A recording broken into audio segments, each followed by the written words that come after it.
My sister-in-law pranked me by giving me alcohol knowing I don't drink. I feel like I'm spiraling about it.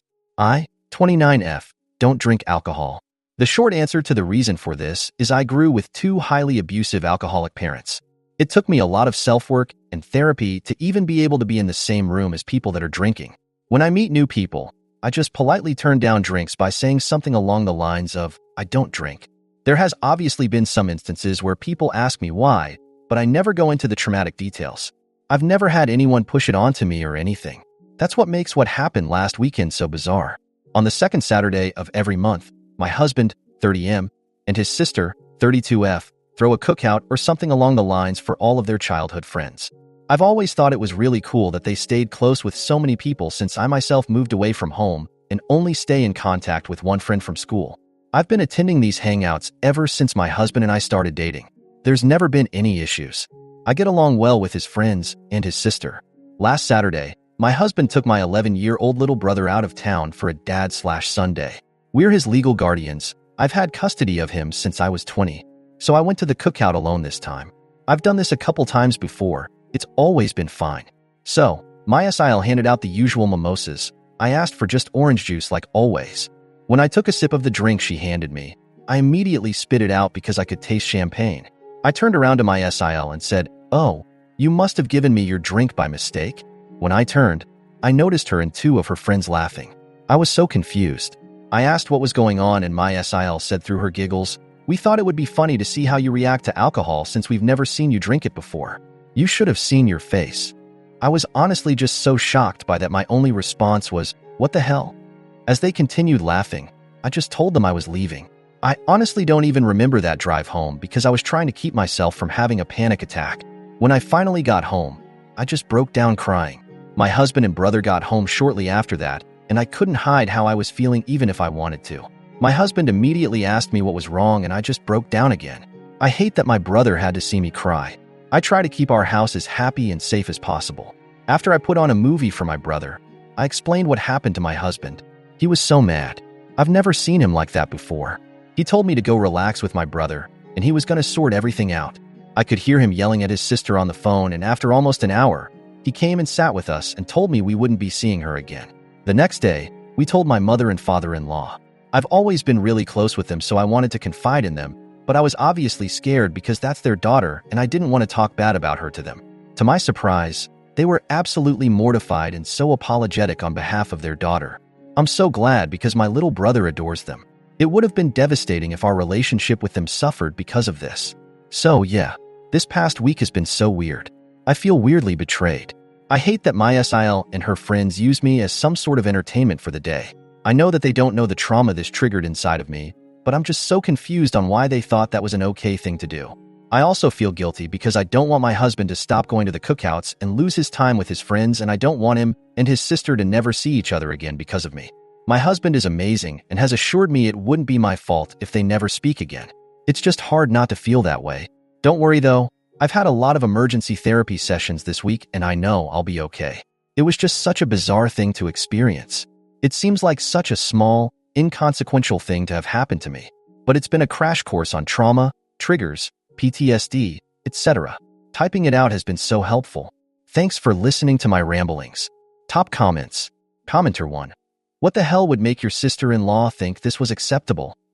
I'm assuming she didn't know why you don't drink?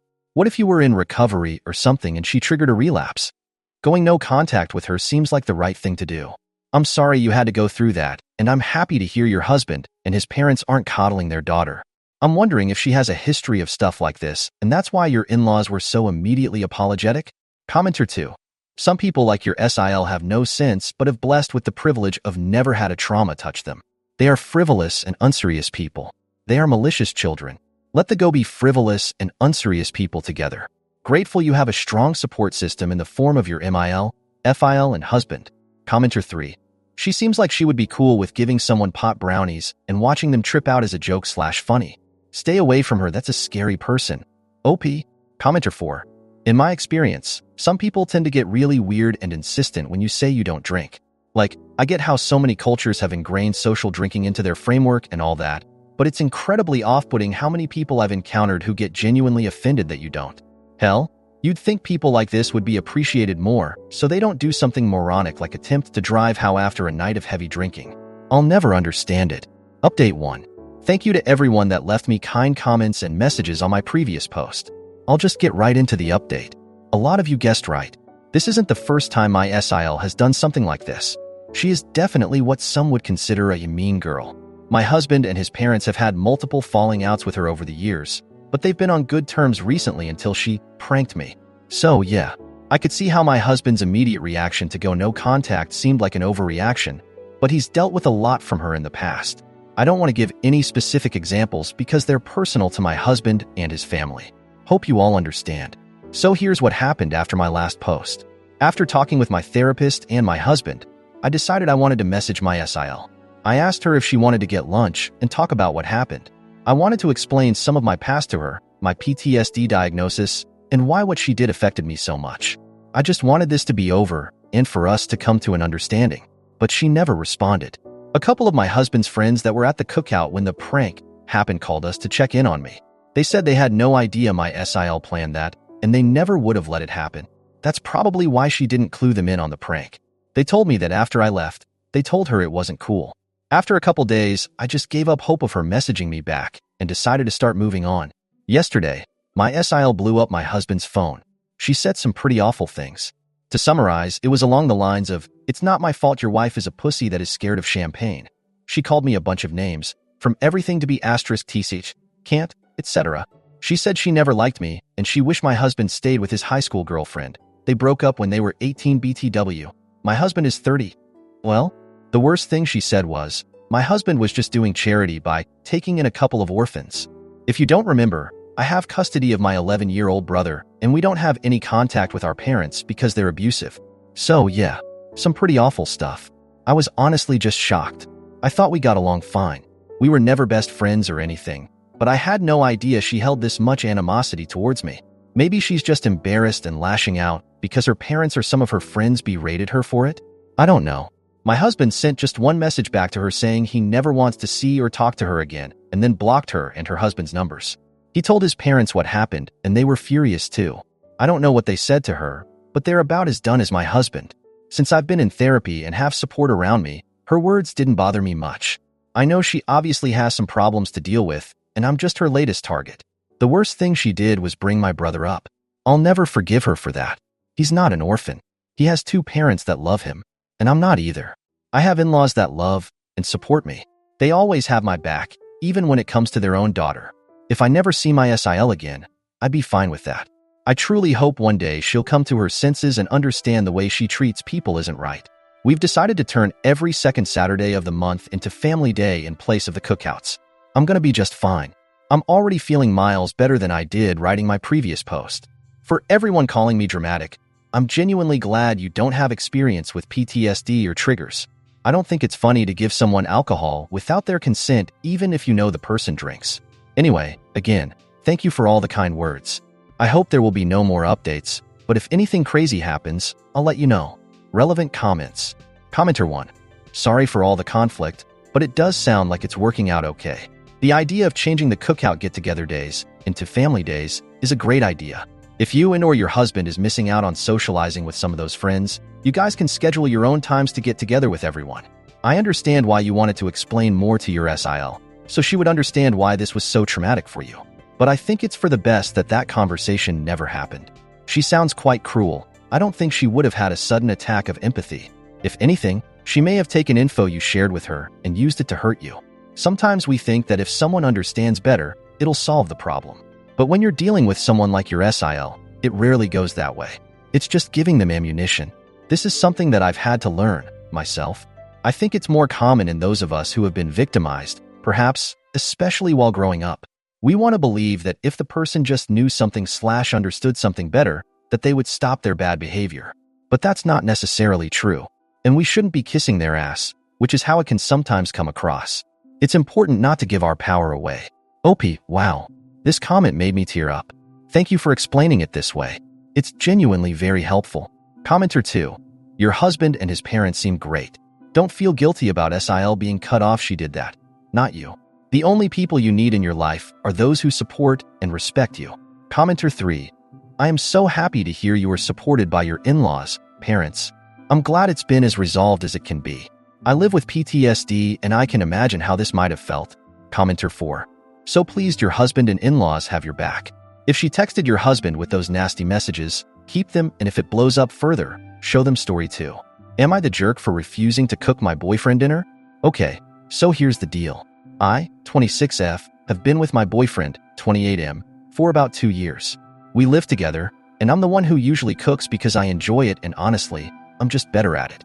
He can boil water sometimes, lol. Anyway, last night, he came home from work and immediately plopped himself on the couch. I asked him how his day was, and he just grunted at me like I'm his roommate or something. Whatever, I let it slide. Then, around 7 p.m., he's like, "What's for dinner?" And I told him I hadn't started cooking yet because I'd been busy cleaning the house and doing laundry. He kinda scoffed and said, "Well, I've been working all day. Can't you just throw something together?" And that just rubbed me the wrong way.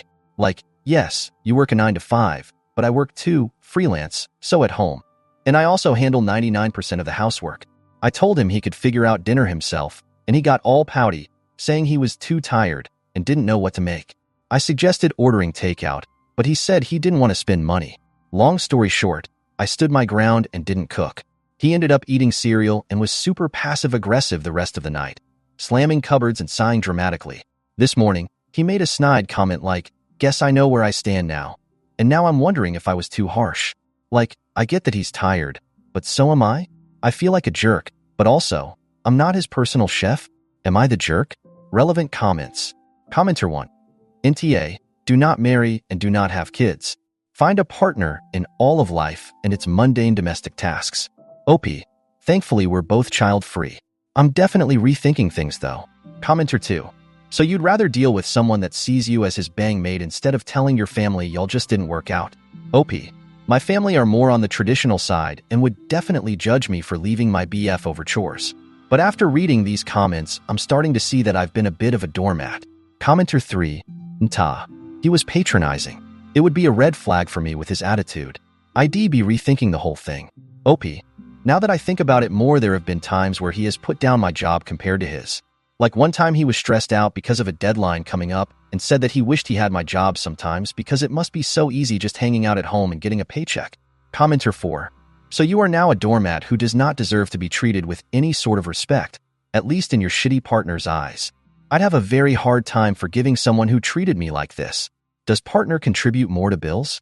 Are you making enough money to support yourself, and if not, what are you doing to rectify that? OP. I do make decent money, but he makes a good amount more than me. I could support myself if we broke up though. He contributes more to the rent and utilities, but I do pay for all of our groceries. OP responds to multiple comments about her BF's job and their working hours. OP. I've tried to discuss splitting the chores more, but he says he works so hard he probably couldn't do them right. I don't think he sees my job as that hard because I don't work in an office like he does, or make as much money. He usually works about 40 hours a week. I'm freelance, so my hours vary, but I'd say it totals to 30 to 35 hours a week for work stuff. The cooking, cleaning, laundry, and errands are probably about 10 to 15 hours, I guess. He works as a junior project manager for an insurance company in our city. I'm a freelance graphic designer. I know the job can be really stressful for him because there are a lot of tight deadlines and he doesn't get along with his boss. He's never really respected my job because he doesn't think it's as hard as his. I'm reconsidering our relationship, but I'm kind of nervous to break up because I have to see my more conservative family during Christmas, and they won't understand if I say I'm breaking up with my BF for not contributing enough to the household chores. Update 1. Hey everyone. I wanted to give you an update after reading all the comments. Thank you to everyone who gave advice, even the tough love. After reading all your comments and really thinking about it, I decided I needed to have a serious talk with my boyfriend about how I've been feeling. I told him I was overwhelmed from doing almost all the cooking and housework on top of my freelance work, and that it wasn't fair for me to carry the bulk of everything just because I work from home. He didn't take it well. He got defensive and said things like, "You're making a big deal out of nothing," and "I work harder, so it makes sense you'd handle the rest." That really hurt because it made me realize he doesn't respect the work I do, whether it's my job or taking care of our apartment. I tried explaining that I didn't mind helping more, but that I wasn't willing to keep doing everything. Instead of meeting me halfway, he doubled down, saying he shouldn't have to change anything because he's the one who pays more of the bills. That was the final straw for me. I realized I deserve a partner who sees us as equals and who's willing to put in the effort to make things fair. So, I ended things. It's been hard because 2 years is a long time, but I already feel lighter knowing I'm no longer stuck in a relationship where my contributions aren't valued. Thank you to everyone who gave me the push I needed to stand up for myself. I'm sad, but I know this was the right choice for me. Relevant comments. Commenter 1. Congratulations on putting you first. I know it's going to hurt now, but in the long run, you will thank yourself. P.I like drama, hence I use Reddit. So how did he take it? Did he cry, beg, or plead? OP, thank you. It was a hard decision, but I'm trying to remind myself that short-term pain is better than being in a long-term relationship like that. Honestly, his reaction wasn't that dramatic. He didn't cry or beg, but there was a lot of back and forth about how he thought I was being too harsh and how he didn't realize I felt this way. It was frustrating because I brought it up before, but I think he thought I'd never actually leave. I'm still at the apartment until I can move out, and he's basically been ignoring me. Commenter 2. Dude played himself. He has to make his own dinner now. Skull, good job. OP. NTA. OP. I'm hoping he actually teaches himself instead of finding another girl to do it for him. OP clarifies on the experiences of living with her ex. OP. We were living together for the past 6 months. What I meant was I felt happier and less stressed before I moved into the apartment with him. OP should move out to a different place. OP. I am considering asking a friend who lives nearby if I can stay with her. My ex is just ignoring me now, but I'm not going to put up with it if he starts trying to guilt trip me.